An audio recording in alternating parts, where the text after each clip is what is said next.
Hello everyone and welcome back to my YouTube channel. This is the part 4 video of What is Democracy, Why Democracy, Chapter 1, Civics, Class 9th, NCERT. Last video में हमने arguments against democracy पढ़े थे और जो democracy की definition होती है उसे हमने ब्रीफ में पढ़ा था. इस वीडियो में हम आर्गुमेंट्स फॉर डेमोक्रेसी पढ़ेंगे जो कि आर्गुमेंट्स डेमोक्रेसी की साइड में है. अब 1958 से 1961 के बीच में चाइना में एक फेमाइन आया था. वो सबसे ख़तरनाक फेमाइन था अब तक की वर्ल्ड हिस्ट्री में. उस फेमाइन में 3 करोड़ के आसपास लोगों की डेथ हो गई थी. और जब ये सब फेमाइन वगैरह आया था चाइना में, जब इंडिया की भी इकोनॉमिक कंडीशन चाइना से कुछ खास नहीं थी, चाइना के आसपास ही थी. और जो ये फेमाइन चाइना में इतना बुरा आया लेकिन इंडिया में नहीं आया, क्यों?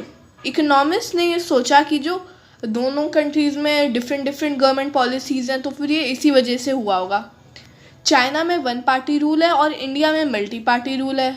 अपोजिशन पार्टीज़ भी होती हैं इंडिया में और जो प्रेस होती है वो हर पार्टी की अच्छी चीज़ें भी दिखाती है, बुरी चीज़ें भी दिखाती है.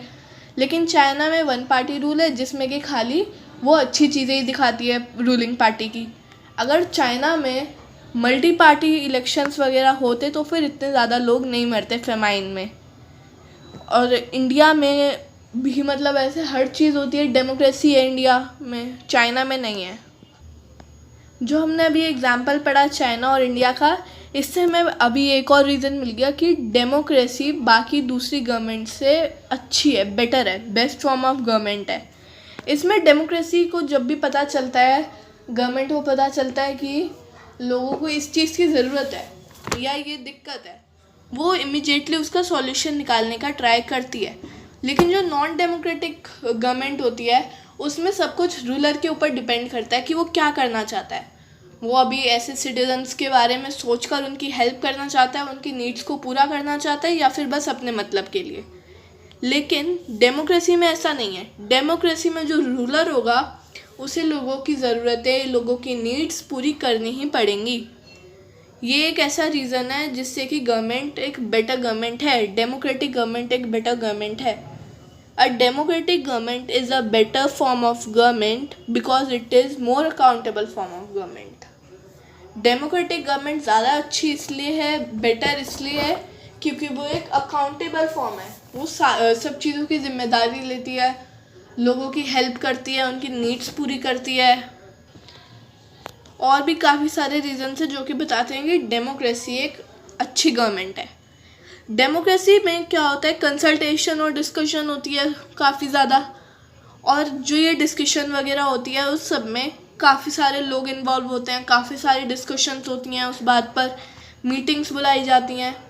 अब कुछ लोग किसी चीज़ में होंगे, हाँ ये सही है, ये सही है, और बाकी लोग बोलेंगे नहीं ये हमें ये पसंद नहीं आया, हमें पसंद नहीं आया. तो ये सब वोटिंग वगैरह होती है. और ये जो इसका ये काफ़ी अच्छा एडवांटेज है जो कि ऐसे काफ़ी बड़े मुद्दे होते हैं उन पर वो अच्छे से सोच विचार करते हैं कि क्या सही है क्या गलत है. इससे एंड में वो सही डिसीज़न ले पाते हैं.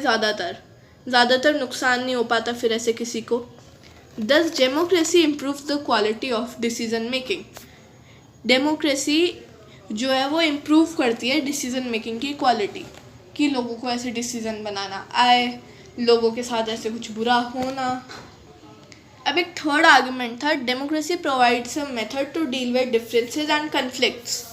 जो डेमोक्रेसी होते हैं वो ऐसे डिफरेंसेस वगैरह होते हैं, कन्फ्लिक्ट्स होते हैं, उनको एक सॉल्यूशन देते हैं कि हम क्या कर सकते हैं कि ये ना हो या ये सॉल्व हो जाए. अब जो ऐसे सोसाइटी वगैरह होती हैं या अभी मान के ऐसे एक फ्रेंड का ग्रुप ही मान के चल लो, उनमें ज़रूरी तो नहीं है कि एक बंदा चीटिंग कर रहा है तो फिर बाकी सब भी चीटिंग करेंगे, बोलेंगे हाँ भाई चीटिंग कर रहे हो, हमें भी अच्छा करना है, हमारे भी नंबर अच्छे आ जाएंगे. ऐसा तो नहीं है. उस फ्रेंड्स ग्रुप में ऐसा भी कोई होगा कि वो घर से पढ़ के आया हो और उन अपने फ्रेंड्स को बोले कि नहीं ये काफ़ी गलत बात होती है, मैं टीचर को बता दूंगा, तुम घर से पढ़ के आया करो. कोई ऐसा भी होगा. सबके ओपिनियंस और इंटरेस्ट डिफरेंट होते हैं. खासकर कि इंडिया में सोशल डाइवर्सिटी काफ़ी ज़्यादा है. काफ़ी ज़्यादा डिफरेंट रीजन्स हैं, सब लोग डिफरेंट लैंग्वेजेस बोलते हैं, बहुत ज़्यादा डिफरेंट रिलीजन्स हैं और कास्ट भी 4 कास्ट हैं. तो अब ये सब है, तो फिर ओपिनियंस और ये सब इंटरेस्ट वगैरह में तो काफ़ी ज़्यादा डिफरेंस होगा, एक सेम क्यों होंगी। अब आ गया जो अगर ऐसे दो ग्रुप्स होते हैं उनकी ऐसे लड़ाइयाँ होती हैं कि क्योंकि एक ग्रुप का ओपिनियन होगा कुछ और होगा और दूसरे ग्रुप का कुछ और होगा, दोनों के डिफरेंट होंगे, तो फिर इसमें कौन सी जो ग्रुप है वो कौन से ग्रुप की चलेगी। अब ये जो कॉन्फ्लिक्ट आ गया इसको अगर हम देखें तो एक सॉल्यूशन होगा ब्रूटल पावर से, जो ग्रुप ज़्यादा पावरफुल होगा वो ही रूल करेगा, दूसरे ग्रुप को उसकी बात माननी पड़ेगी। और अगर ऐसा हुआ तो फिर कोई भी हैप्पी नहीं होगा, हर जगह अनहैप्पीनेस छा जाएगी कि हम ये नहीं कर सकते, हम ये नहीं कर सकते, वो हमारे ऊपर रूल करते हैं। लेकिन जो डेमोक्रेसी है वो इसके लिए काफ़ी पीसफुल सॉल्यूशन देती है इस प्रॉब्लम का कि no one is a permanent winner and no one is a permanent loser. Elections वगैरह होते हैं जैसे, उसमें हर 5 साल में ऐसे इलेक्शंस होते हैं, तो फिर हम ये नहीं कह सकते कि अब वो प्राइम मिनिस्टर बन गया तो फिर वो ही जीता है, वो कोई परमानेंट विनर नहीं है।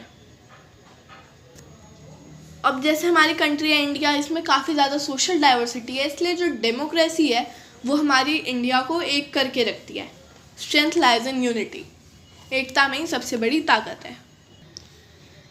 अब डेमोक्रेसी के काफ़ी ज़्यादा इफ़ेक्ट्स होते हैं गवर्नमेंट पर भी और लोगों की सोशल लाइफ पर भी, लेकिन जो सबसे ऐसे स्ट्रॉन्गेस्ट आर्गूमेंट टाइप है वो है कि जो डेमोक्रेसी है वो गवर्नमेंट के लिए क्या करती है, ये मेन आर्गूमेंट नहीं है, बट ये है कि डेमोक्रेसी लोगों के लिए क्या करती है। जो ऐसे डेमोक्रेसी काफ़ी ज़्यादा अकाउंटेबल फॉर्म है, लोगों की ज़रूरतें इमीडिएटली पूरे करने की कोशिश करती है, और डेमोक्रेसी जो है वो बाकी गवर्नमेंट से बेटर फॉर्म ऑफ गवर्नमेंट है।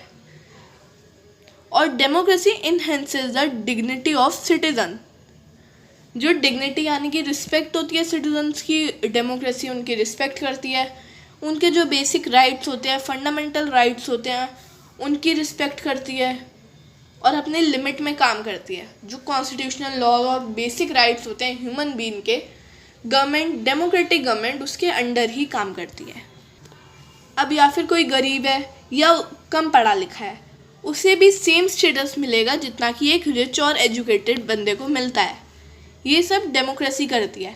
और जो लोग होते हैं, ऐसे जनता होती है देश की, वो कुछ ऐसे सब्जेक्ट नहीं होते कि भाई वो वोट करेंगे और बस रूलर बन गया, बस ये नहीं है, वो सब्जेक्ट नहीं है कोई, वो खुद रूलर होते हैं डेमोक्रेसी में।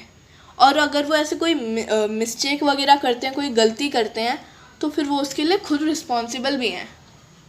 ऐसे होती है ना, सज़ा वज़ा हो जाती है, कोर्ट वगैरह में जाते हैं, फिर वहाँ से जेल पहुँच जाते हैं। अब हमें पता चला कि डेमोक्रेटिक जो गवर्नमेंट होती है वो बाकी गवर्नमेंट से काफ़ी अच्छी होती है, बेटर फॉर्म ऑफ गवर्नमेंट है। वो अपनी मिस्टेक्स अगर कुछ ऐसे बनाती है तो फिर उसे खुद करेक्ट भी करती है। अभी हमने जैसे पढ़ा था, when they make mistakes they are responsible for their conduct. अगर वो भी खुद ऐसे कोई मिस्टेक करती है गवर्नमेंट, तो फिर वो उसके लिए खुद जिम्मेदार होते हैं। ऐसे इलेक्शंस होते हैं 5 साल के, जो कि हम सबको एक अपॉर्चुनिटी देते हैं अपना रूलर चेंज करने की, अगर उसने कोई गलती की है तो। और ऐसे ही हम कोई भी गवर्नमेंट, ऐसा नहीं है कि डेमोक्रेसी गलतियाँ करती है, हर गवर्नमेंट गलतियाँ करती है, कोई भी गारंटी नहीं दे सकता कि ये गवर्नमेंट गलती नहीं करेगी। और लेकिन जो डेमोक्रेटिक गवर्नमेंट की मिस्टेक्स होती हैं वो ज़्यादा देर तक छुपी नहीं रह सकती, वो ऐसे सबके सामने दिखाई जाती हैं कि ये गलती की है, ये गलती की है, और फिर वो अपनी उन मिस्टेक्स को करेक्ट भी करती है। या तो रूलर्स के डिसीज़न बदल जाते हैं कि वो क्या करना चाहते, क्या नहीं करना चाहते, क्या करेंगे क्या नहीं करेंगे, या फिर वो रूलर्स खुद बदल जाते हैं। और जो ये रूलर्स चेंज होते हैं ये नॉन डेमोक्रेटिक गवर्नमेंट में नहीं हो सकता, ये खाली डेमोक्रेटिक गवर्नमेंट में ही पॉसिबल है। अब हमने अभी तक डेमोक्रेसी के बारे में जितना भी पढ़ा, उससे हम अगर ऐसे देखें इकट्ठा करके तो देखते हैं डेमोक्रेसी हर प्रॉब्लम का सॉल्यूशन नहीं है। डेमोक्रेसी ये नहीं है कि डेमोक्रेसी है तो चलो भाई इस प्रॉब्लम का सॉल्यूशन मिल गया, ये नहीं है, हर प्रॉब्लम का सॉल्यूशन नहीं है वो। लेकिन डेमोक्रेसी बाकी जितने भी ऐसे गवर्नमेंट वगैरह है उनसे बेटर है। वो हमें एक ऐसा चांस देती है, अपॉर्चुनिटी देती है, जिससे कि हम अपना डिसीज़न बदल पाएँ। हर 5 साल में इलेक्शन होते हैं, उसमें हम अपना रूलर एक्सचेंज भी कर सकते हैं। It is likely to respect people's own wishes, वो लोगों की खुद की विशेज़ को रिस्पेक्ट करती है और जो ऐसे डिफरेंट डिफरेंट रिलीजन्स के, डिफरेंट डिफरेंट लैंग्वेजेस के लोग होते हैं, उन सबको साथ में रखती है। और अगर वो किसी चीज़ में फेल हो जाती है, कुछ गलती हो जाती है उससे, वो उसे करेक्ट भी करती है। और जो दूसरे लोग हैं उनके राइट्स के और उनकी रिस्पेक्ट भी करती है पूरी अच्छे से। That is what democracy is considered the best form of government. इसीलिए डेमोक्रेसी एक बेस्ट फॉर्म ऑफ गवर्नमेंट है, बाकी सारी गवर्नमेंट से बेटर है। इस वीडियो के लिए बस इतना ही।